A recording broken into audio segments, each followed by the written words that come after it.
A police officer's tool belt Each officer will have at least one set of handcuffs, doesn't hold a hammer or nails. gloves, Their gadgets pepper spray, make a utility blade and screwdriver the taser. look tame. Everything that we wear on patrol weighs probably between 8 and 11 pounds. The burden of using those tools The duty weapon that we use is a .40 caliber Glock. can weigh heavier than any measurement on a scale. We hear a lot of judgments. Well, why didn't the officer use a different weapon? Why didn't the officer go to a taser or use pepper spray instead of maybe using a firearm?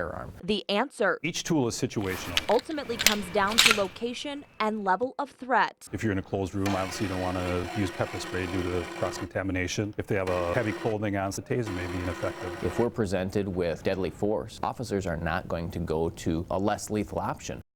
The decision to use deadly force is just 252 inches away. Typically, an edged weapon at 21 feet roughly is considered a deadly threat. What we're going to do is we're going to set Officer Nix up 21 feet from me. I'm going to have an edged weapon, rubber knife, and I'm going to start rushing Officer Nix. He's going to then have to make a decision. Sir, Officer Nix with the Eau Claire Police Department. Can I see your hands, please?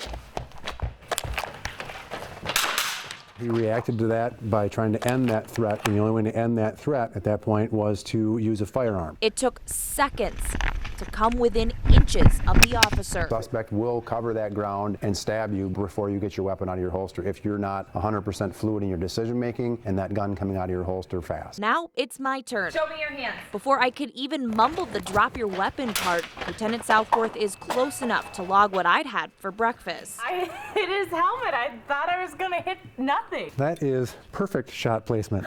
So very, very nicely done. Proving just how close 21 feet feels. People drop the weapon, then there's nothing to worry about. Nobody enters this line of work to have to do something like this, to have to end somebody else's life. But there are times when the job doesn't tolerate choice.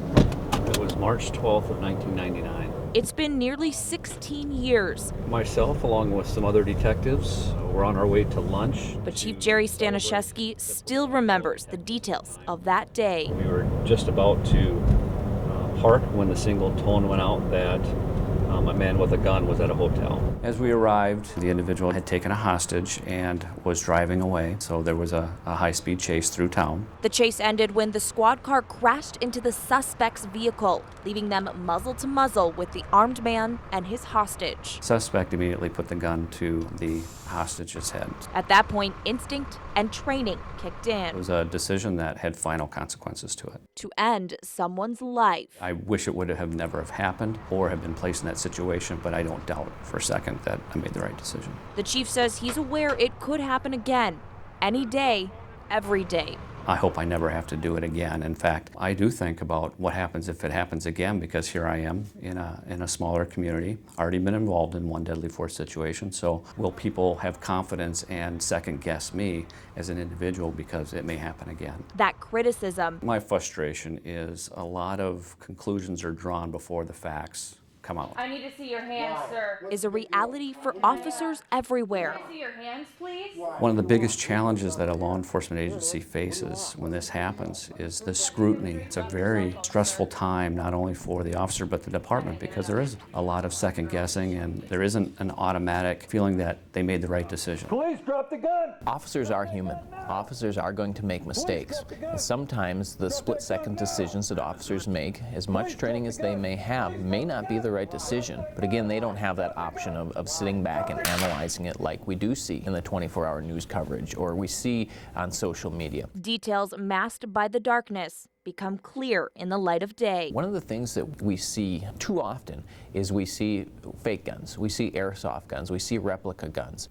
If you were given just a split second to decide which one of these was real and which one was fake, which would you choose? When people have something in their hand, whether it be dark outside, we have no idea what that thing is. We have no idea if a fake gun is a fake gun, if a cell phone is a small gun, and if it's low lighting and we're telling you to drop something, drop it. There's a motto or a phrase that police officers often use is that I'd rather be judged by 12 than carried by 6. What doesn't make headlines are the times officers use reasonable force to de-escalate a tense situation. Well, the reality is police officers take out their guns every day. The officer doesn't have a mindset of shoot or don't shoot. We hear that a lot. It's really, what tool can I use and should I use? Which tool am I authorized to use in this situation? Tools not limited to the belt at their waist. There are so many times when officers use communication, when officers use their physical presence to avoid those situations, to de-escalate those situations. That's why officers train at 21 feet.